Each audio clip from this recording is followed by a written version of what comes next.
नागपूर शहरात नायलॉन मांजा विरोधात कळमना पोलिसांनी मोठी कारवाई केली आहे।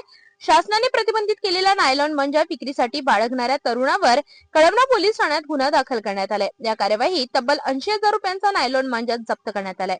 कळमना पोलीस ठाण्याचे अधिकारी आणि अंमलदार पोलीस ठाणे हद्दीत पेट्रोलिंग करीत असताना यावेळी त्यांना खात्रीशीर माहिती मिळाली की मेमन कॉलनी नागपूर येथील हारिस फकीरा नावाचा एक इसम शासनाने प्रतिबंधित केलेला नायलॉन मांजा विक्री करीत आहे।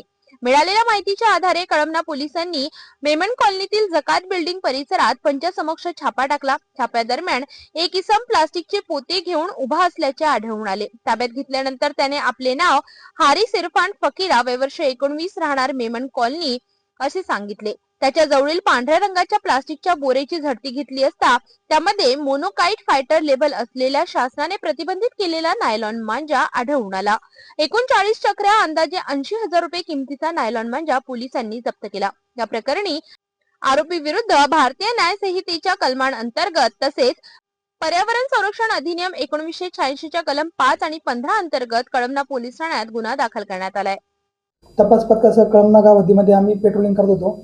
पेट्रोलिंग दरम्यान तपास पथकातील अंमलदार नितीन मिश्रा यांना त्यांच्या गोपनीय खबरीने माहिती दिली की मेमन कॉलनी जकात बिल्डिंग येथे एक इसम प्रतिबंधित नायलॉन मांजाची विक्री करत आहे। नमूद माहितीवर कारवाई करण्यासाठी छापा कारवाई केली असता मेमन कॉलनी जकात बिल्डिंग येथे एक इसम उभा असलेला दिसून आला आणि त्याच्याजवळ एक प्लास्टिकचे पोते होते।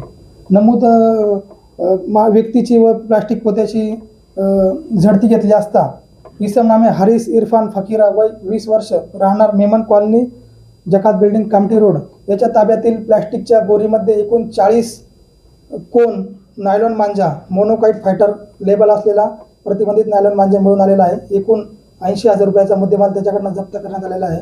नमूद आरोपी विरुद्ध भारतीय न्याय संहिता कलम 125, 223 सहकलम पर्यावरण संरक्षण अधिनियम 5-15 अन्वये गुन्हा दाखल करण्यात आलेला आहे। पुढील तपास चालू आहे।